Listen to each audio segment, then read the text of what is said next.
Évidemment, on va continuer à parler d'hybridation et on va essayer de rentrer encore plus loin dans l'analyse, plus finement dans l'analyse de ce qu'est l'hybridation aujourd'hui pour le secteur du luxe.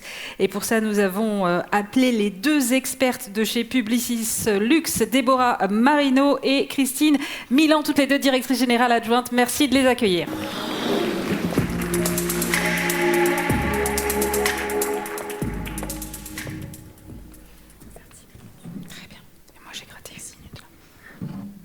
Bonjour à tous. On vous soupçonne, on ne vous voit pas parce que la lumière est très Star System. Donc, on va vous raconter effectivement une histoire d'hybridation, une histoire de vrai et de faux, et une histoire qui a trait à votre expérience à tous. Est-ce que vous avez remarqué récemment à quel point on est entouré par une actualité qui nous parle de vrai, de faux, de contrefaçons, de choses qui sont un peu à la marge entre les deux. Prenez par exemple Salvatore Mundi que vous avez ici, qui a fait l'actualité il y a 1 an ou 2. Ce tableau dont on ne sait pas s'il est de Léonard de Vinci, qui a coûté la bagatelle d'1 demi-milliard de dollars à l'achat. Et le doute persiste. C'est peut-être une des choses qui fait que ce tableau devient aussi intéressant, aussi désirable. Mais c'est vrai aussi, rappelez-vous de cet épisode autour des sacs Birkin de Hermès, qui a gagné son procès contre Maison Rothschild, qui crée des avatars, des twins dans le monde digital, de sacs qui finalement étaient aussi beaucoup plus fantaisistes, quasiment presque plus créatifs que les originaux, et qui continuent à être des objets de désir absolu pour les gens qui, sous le manteau, continuent à les acheter. Et puis, on a parlé aussi de Sora. Sora, qui crée ces hybridations entre le réel et puis une sorte d'inconscient de la machine qui fabrique des images qui n'existent pas. Un peu partout, le vrai, le faux, ça questionne d'une certaine façon ce qu'est notre relation à l'authenticité et à sans doute cette zone un peu intermédiaire entre les deux. Alors, ça vient d'où ? Ça vient pas de il y a 6 mois, c'est quelque chose qui vient de relativement loin, et en particulier de cette relation qu'on a commencé à installer à la contrefaçon, au fake et à ce terme que vous connaissez, le dupe, que vous pouvez orthographier de 1000 façons comme vous l'entendez, et qui a surgi à peu près dans les années 2000, à la fois grâce à un contexte de crise, de gens qui cherchaient des bonnes solutions, et puis des réseaux sociaux qui ont permis l'émergence de tous ces chineurs de dupes qui nous ont proposé des duplicata de produits aujourd'hui considérés comme étant des originaux un peu en danger. Alors, comment les marques ont-elles réagi dans le luxe en particulier ? Il y a eu plein de façons de faire. On a parlé de procès tout à l'heure, mais il y a eu aussi des façons un peu plus douces qui ont été celles de l'éducation.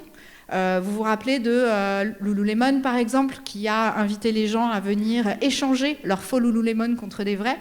La grande aventure de Olaplex, qui a dupé les gens qui essayaient d'acheter des dupes, là aussi, et qui a créé un gros événement autour du sujet. Et puis, beaucoup de traçabilité, donc beaucoup de puces RFID, beaucoup d'IA pour essayer de suivre ou de accompagner le parcours d'un certain nombre de produits et leur justesse ou leur véracité. Néanmoins, dans l'intervalle, ce dont on s'aperçoit, c'est que le fake reste extrêmement présent, voire devient une catégorie, un discours, un espace dans lequel on imagine des choses qui sont tout à fait intéressantes et qui annoncent ce vers quoi nous allons, c'est-à-dire un univers dans lequel nous aurons un duplicata, un dupe, un fake, d'à peu près tout. Et quand on dit à peu près tout, c'est à peu près tout, y compris des relations interpersonnelles. Des Japonaises font des procès en ce moment à Tokyo pour avoir le droit d'épouser leur fiancé virtuel, qui est beaucoup plus sympa qu'un vrai gars. Et de la même façon, on commence à s'habituer à parler à des étrangers machiniques, à appuyer sur des boutons pour interagir avec eux. On a remarqué que, par exemple, sur une application comme Caractère AI, les gens parlaient beaucoup à un caractère, donc un personnage qui s'appelle le psychologue, et qu'ils trouvent beaucoup plus sympa que les vrais psychologues qui n'ont jamais le temps de passer 6 heures à vous écouter vous lamenter. Donc, Qu'est-ce qu'on se raconte à ce niveau-là? Ce qu'on est en train de se raconter, c'est que sans doute le luxe, en tout cas c'est une hypothèse qu'on peut poser à ce stade, demain va devenir une sorte de privilège de la réalité. Ça veut dire quoi en français dans le texte? Ça veut dire que demain, peut-être, le vrai luxe, ce sera d'aller à Burano, ce petit village italien dans lequel les maisons ont des jolies couleurs, d'y aller un dimanche à midi, de sentir le soleil sur sa peau, de voir des chiens qui passent de fenêtre en fenêtre et d'aller boire un verre avec des amis. Et pour le reste d'entre nous, il y aura Sora qui nous fera une vidéo, qui nous montrera des dalmatiens qui passent de fenêtre en fenêtre à partir d'images qui n'existent pas ou qu'on aura agrégées pour ce faire. Le privilège de la réalité, ce sera quoi demain? Ce sera le fait de vivre des vraies expériences avec des vrais gens, dans des vrais lieux, à des vrais moments, grâce au capital culturel, relationnel ou financier qu'on aura pour pouvoir exister dans ce monde réel-là. Donc peut-être que ça ouvre une perspective intéressante autour du sujet de ce réel comme objet de désir. Alors c'est la Minute People. Moi je vais vous parler du rapport du vrai et du faux dans la beauté. On a vu ces dernières semaines, de façon assez spectaculaire, un certain nombre de célébrités, vous l'avez peut-être vu sur les réseaux, apparaître significativement rajeunies. Et ce qui est assez fou, c'est d'une part la simultanéité, c'est-à-dire qu'elles sont toutes apparues à peu près en même temps avec ce nouveau visage, et en même temps une forme, pour la première fois ou pour une fois, d'indétectabilité. C'est-à-dire qu'on a l'impression qu'elles ont rajeuni presque sans artifice.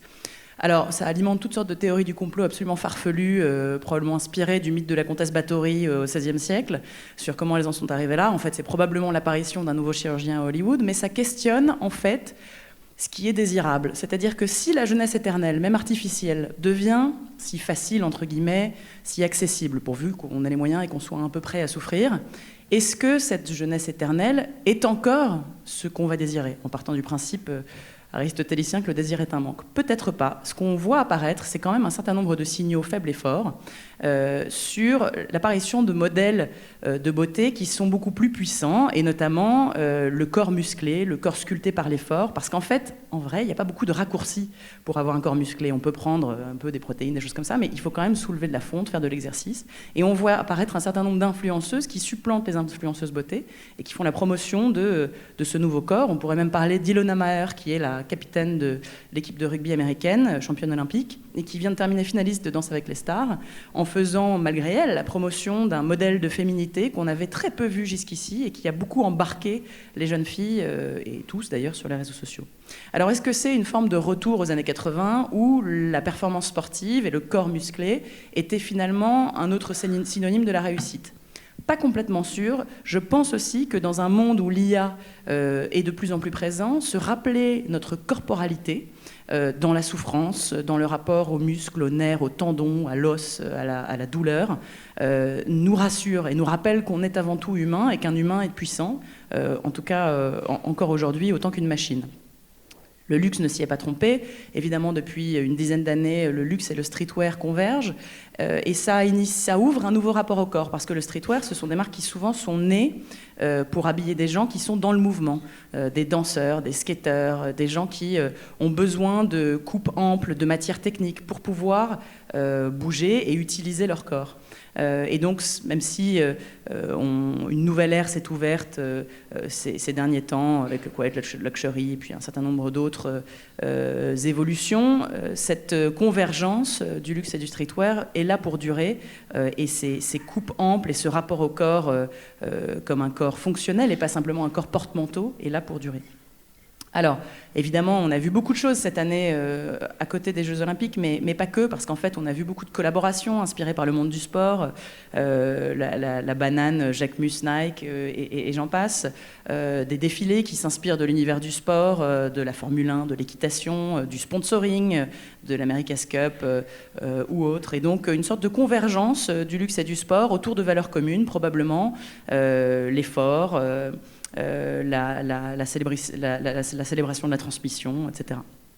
Alors, ce qui est intéressant, c'est que les différentes générations s'intéressent au sport pour différentes raisons. La Gen Z, sur TikTok, fait des mental health walks pour leur équilibre mental, et donc se force à sortir, faire une petite marche.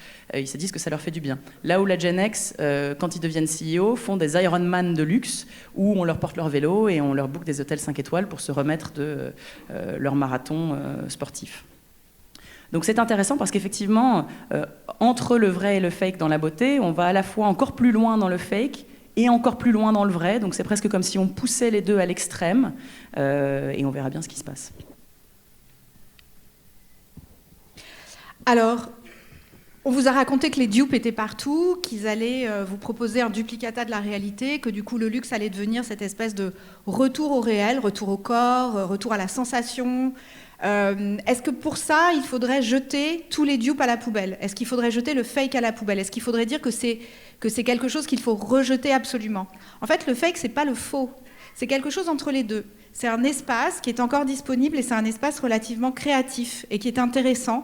Donc on voudrait, malgré ce qu'on est en train de vous raconter sur la primauté ou le retour, vous allez voir, de ce réel, de cette un peu dispersion de la 3D, de l'IA, que l'on va sans doute un peu questionner autour de ces sujets du luxe, on veut quand même se dire, à ce stade, et comme nous on est docteurs de marque, on aurait du mal à faire les choses sans une petite ordonnance à la fin, donc on va le faire ici, de se dire que le fake est totalement à abandonner. Le fake, c'est un autre nom pour la création, et la création, ça a toujours été un regard alternatif sur la réalité, et Cézanne le sait bien. Et effectivement, même si l'humain va devenir le nouveau premium demain et va devenir le barycentre des dimensions premium, il faudra se rappeler toujours, et en particulier pour les gens les plus jeunes, que plus fort que l'authenticité sera la créativité. Et que s'ils aiment des marques comme Dolce Banana ou Maison Rothschild, c'est aussi parce que ce sont des maisons qui quasiment surchargent, surdosent la créativité des maisons originelles. Donc il y a 3 leçons sans doute à retenir du fake et qui doivent rester des choses qui doivent nous inspirer. La première, c'est que dans la créativité, dans ce fake, dans ce nouveau regard sur la réalité, c'est toujours l'idée qu'on met au cœur. Vous vous rappelez quand cet étudiant chinois a mangé la banane de Catalan dans son musée, il a dit « c'est pas grave ». En fait, l'important, c'est l'idée. C'est exactement la leçon que nous donnait Duchamp sur le sujet, et c'est exactement la leçon que nous donnent tous les créateurs qui aujourd'hui s'emparent des marques, créent des collabs comme ils les imaginent et comme ils les rêvent, et qui finalement obligent quasiment les marques à des mariages créatifs pour répondre à leurs fantasmes ou à leurs désirs. La deuxième chose qui est importante, c'est que le fake fait aussi partie des choses qui nous obligent à regarder le réel autrement. Et c'est exactement la leçon de Buñuel dans ce chien andalou, dans lequel il nous promettait de guérir les aveugles à partir d'images beaucoup plus créatives, de façon à voir les choses autrement. Est-ce que Diesel a fait autre chose quand il a créé Diesel, son propre fake, pour essayer de retrouver de l'intérêt pour l'objet lui-même, pour que les gens regardent le design du vêtement plutôt que de regarder le label pour lui-même? Et dernière chose, rappelons-nous évidemment de cette phrase de Nietzsche qui nous dit que l'art est là pour nous empêcher de mourir de la réalité, parce que sinon, si nous n'avons que le réel, les amis, on va beaucoup s'ennuyer. En réalité, ce qu'on est en train de se dire, et nous, c'est la leçon d'optimisme qu'on se donnera pour 2025, c'est que l'imagination doit rester au pouvoir, et ce sera ça, notre plus grand luxe. Donc 2025 sera sans doute réalité multipliée par créativité, en tout cas on l'espère. Beaucoup d'imagination à vous. Merci. Merci beaucoup à toutes les deux. Merci.